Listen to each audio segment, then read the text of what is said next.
What is going on, everyone? Steve-O Supremo here, and I am just another game collector, and we are fresh off the heels of adding all those awesome PlayStation 4 games to our collection that we got from Garrett, and the second PlayStation 4 pickup from him. We got one more we're going to do from him later on in the future when he's ready to part with those, and then PS5 games even further down the road than that. So a lot of stuff still to come from Garrett, hopefully within the next year or so from him to add to the collection. As you can see here, 233 are in the price charting count for it. We did a price charting for it just to see what the value of everything was, to figure out what I was going to pay him. And then I was going to delete this list. And I was like, you know what? I wanted to make this video. I had an idea for it last week when I started getting this list together. And it was to test out these resellers, the ones who say they'll buy your collections and everything, the ones we all hear about, Quick Flips, Cat RP Crew, Double Mint's one that's been popping up, and one that I hear about on other channels I like to watch, like RNG Games.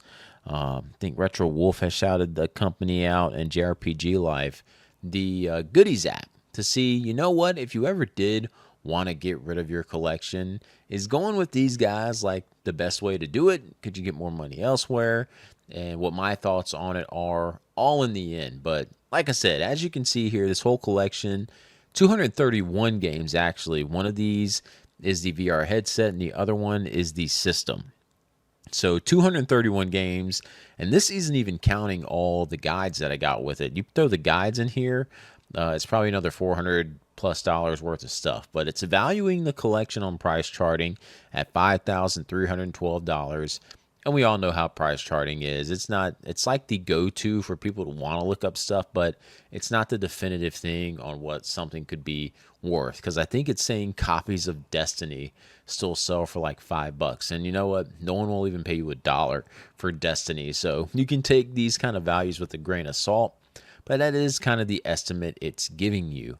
And then, surprisingly, just a side note, out of those 231 games, only like 36 or 37 were doubles for me. So a lot of great stuff getting added to the collection from it that are not doubles. So let's start diving in here, because I don't want to drag this out, and start diving into the review. And just so you can see, this is the games. This isn't like anything else that I've added on. This is all the PlayStation 4 stuff that I got. We'll scan through it faster just so you can see. Nothing. Actually, yeah, I was going to say this could be missing something, but nope, pretty sure it's all in here. And some of this, it's actually not even as accurate because we couldn't find some editions of his games on there. So this actually could be worth a little bit more, but who cares? This is the value we got, $5,312. So let's dive into our first company. And unfortunately, it's not going to be definitive, some of the answers from these companies, because as you're going to see in the first one we're going to dive into here, Double Mint Games. You got these tabs up here where you can sell your games. You click on this to sell games. I guess that you can click on it and they'll give you a list of what the games could be worth. Click on PlayStation 4 since that's what we're doing, and boom, here's some PlayStation 4 games. But if you click on sell your collection, you can put the price charting link inside and they'll give you a quote. I guess it gets automated from the collection. When I hit load offers, I unfortunately get this error that says your request has failed with status code 500. Maybe that's because I don't have an account or anything logged in. But when I did this last week, I actually got to see, I saw the amount that was on here, and they had a list that they showed with every game listed. Some games, they put a poop emoji beside it just because it's not worth anything, like the Destiny. Other ones that were better, they had a different symbol on it. But their offer for that $5,300 collection was $1,100. It was in that range, and that just seemed extremely low to me on a lot of sealed PlayStation 4 stuff, like 80-90% sealed games. They were offering $1,100. And just to show you guys and prove my point with something here, with some of the offers from these places, back to the PS4 section. Let's look at one here that I know I have in the collection. Hold up, go back a screen. Elder Scrolls. We're looking for Elder Scrolls Skyrim right here. Special edition. Let me see. Make sure it's on the screen there. For a new copy, they're offering $11 here. I hope you guys can see that. $11 for a new copy of Elder Scrolls Skyrim Special Edition. If we go back to the price charting here and go to my collection and we type in Skyrim, here it is, the Special Edition, brand new. This thing price charts at $46.79. So you can see the huge gap difference in what they're offering for this game. All right, abrupt cut because I didn't know how to find like where the new listings are. So the first new listing for this Skyrim on Amazon is like $70. You know, it's showing 31 on the main screen here, but if you actually go into this box and look for a new copy that's sealed, that's $70. So a company like Double Mint who's paying you $11 for a new copy to possibly sell it for $70 online, man, that is just crazy. So I would hope I could get better offers somewhere else. So let's see if another buy list crew will buy your stuff from you, and that's Chase After the Right Price and his crew. Once again, they have another thing where you can upload your price charting and they will give you an offer. And the process, you go through that, put your name, your email, boom, the price charting, and you get an instant quote sent to your email. So here is the email I received from them when I put the price charting in, and it was $1,987.02. Still, we are not at that 50% number.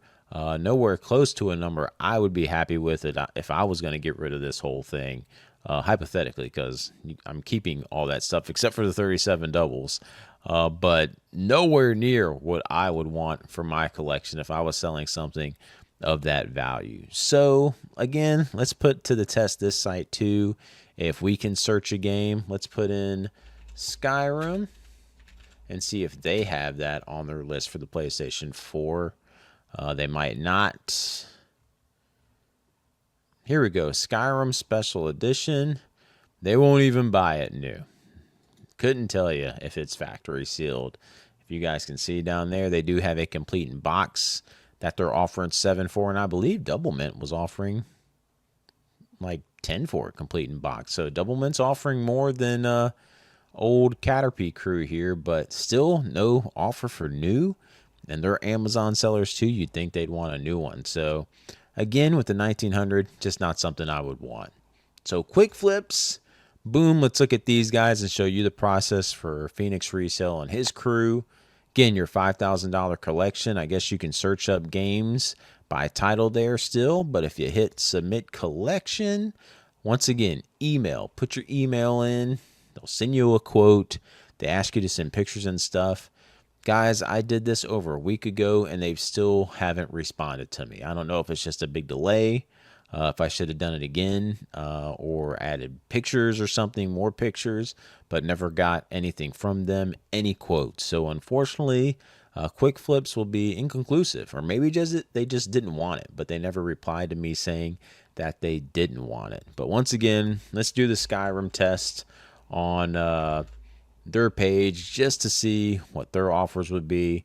So a new copy, $12. Again, like in that same range of Double Mint, and we know what it's worth, $46.92 if we were just trying to get rid of it ourselves. So not something I would be too happy with when it comes to wanting to sell off my collection with some of the prices you get on stuff. And apparently, I guess this is a hot one. So this is like their better price that they can give on things.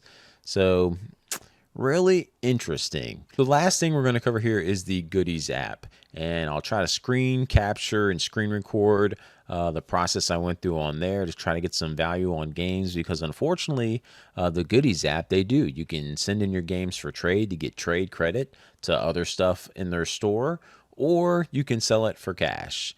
From what I experienced with it, you can't put a price charting link in there to get a full definitive, like boom, automated quote on what your price charting link is. You actually have to go in with a barcode scanner, scan all your games or type them in and search them up, and you get your values that way. So there's no way in the world I was going to scan 231 games just for this video. So I did scan a handful and a couple of them just so you guys can see a rough estimate in the values of what they would give on it. Of course, we'll scan the Skyrim to make sure we can do a fair comparison between all the companies on there that we're going over today to see what they offer. And as you can see, once again, they will offer almost 50% price charting for trade-in.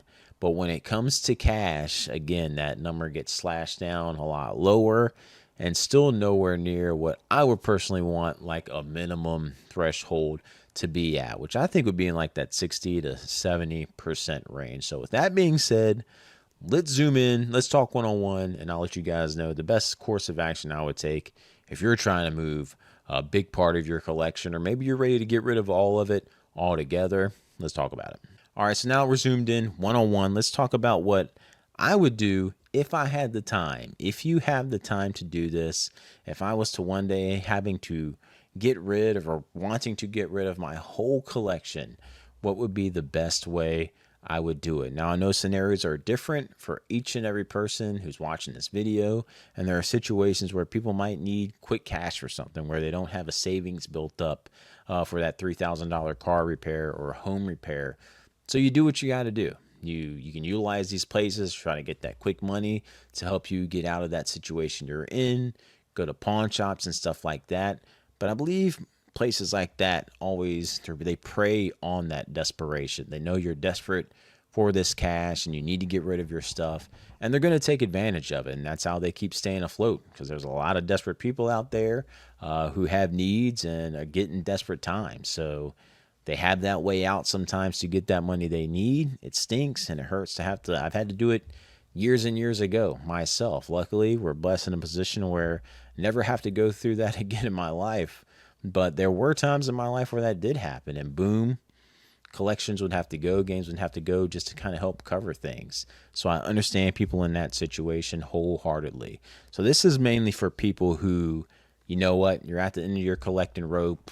Maybe you looked at this as an investment the whole time and you just have reached that point where you know it's time to cash in on my investment and get rid of my stuff. So what would I do? First thing I would do, reach out to your buddies, man, and fellow collectors. If you're a YouTuber like me, reach out to another YouTuber like me who collects. Like, say, hey, would you be interested in any of this stuff? Because you know what? I'd give you more for a game or two or something that I need for my collection than these other places would give you at the pennies they were offering, like on that Skyrim that was sealed. They're offering 10, 12 bucks was the highest one we saw. No, I think Goodies had the highest price on that. But again, way better than that, and you're hooking up another fellow collector with a good deal on a game. And I know I've seen other collectors and channels like selling off their stuff this past year. I think Y2K Collector was one who had got rid of his collection and moved to the West Coast, and now he's working on building that retro collection back up again, which go watch the stuff, because he's been scoring a lot of good stuff here on the West Coast down in Cali.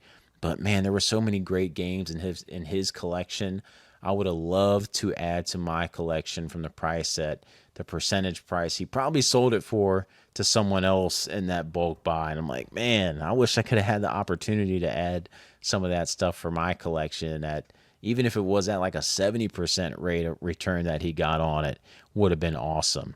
I know last year I got to add this copy of Metroid Classic Series to my collection from another YouTuber, Scott Squatch, because he is allowing people and fellow viewers on his channel to purchase stuff out of his collection that he's been selling. And it's the last one I needed to complete my complete in box North American Metroid collection, and finally got that from him. But I'm just like imagining if someone like Gamers Manuel, who sold his stuff to Chase after the right price, if he happened to have this game in his collection, like I think Chase and them paid like what, 60% for his whole thing, maybe close to, I can't remember the percentage.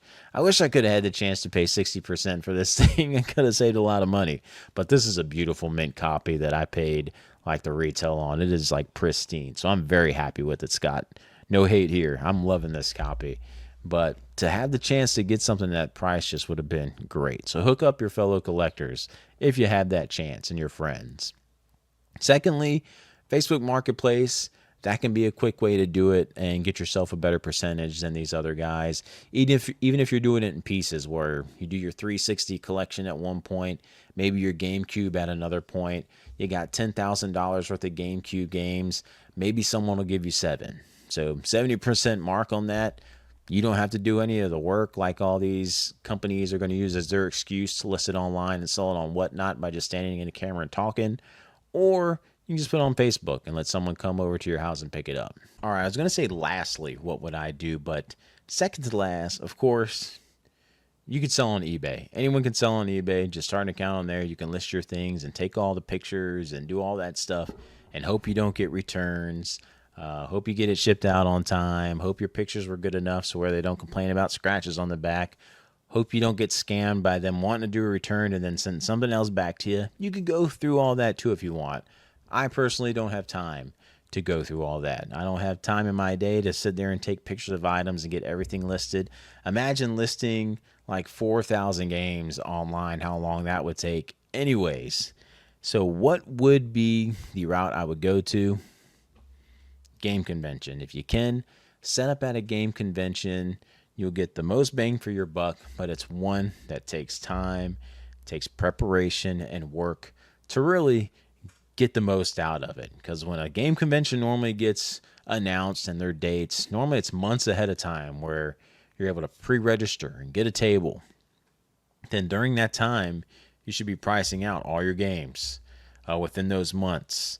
Before that date comes. And if you have a massive collection you're trying to get rid of, that could be 2,000, 3,000 games, it's going to take you some time to get all that stuff priced out. Prices are going to change during those months, but that's something you ain't going to care about. You can take care of that on the day of the show when everyone has their phone out looking up the comps on it and making sure everything's within the price range. So just get them priced out if you got the time, but I can't recommend it enough. You got to set up for a show. I got to do the Portland Retro Gaming Expo last fall. My first time doing a huge show like that, because most of the time all my doubles that I get from a collection buy like Garrett, I just take to a small local show here in Moses Lake, Washington. It's like a Collecticon we have twice a year. It's coming up this June. Hey, if you're in the area in Moses Lake, Washington, want to come on by, come to it. It's on June 13th, I believe. I'll have to check the date. I can leave it in the comments down below. But I always set up a table there with my doubles and do really good there every year, even in my little small town of like 25,000 people. Now at Portland, it was incredible. I set up for Saturday, and I had a date for Sunday. I did so well on Saturday, I didn't even set up on Sunday. And I had vendors coming up to me saying, hey, they would buy all my stuff at the end of Sunday, whatever was left, for like 60 or 70%. And those percentages are way higher than the percentages we saw from any of these other companies. So imagine you have your 2,000 games down there with you. You sell 1,000 of them the first 2 days of the show, and maybe on that last Sunday, you've sold 1,000 of them at your asking price. Maybe a little bit of discount here and there, but still in that 90% range. And then the last day you have another vendor who comes up to you and says, all right, I'll take the rest of your stuff for like 60%. I think that's a great weekend and was a way better way to get your stuff moved and cleared out.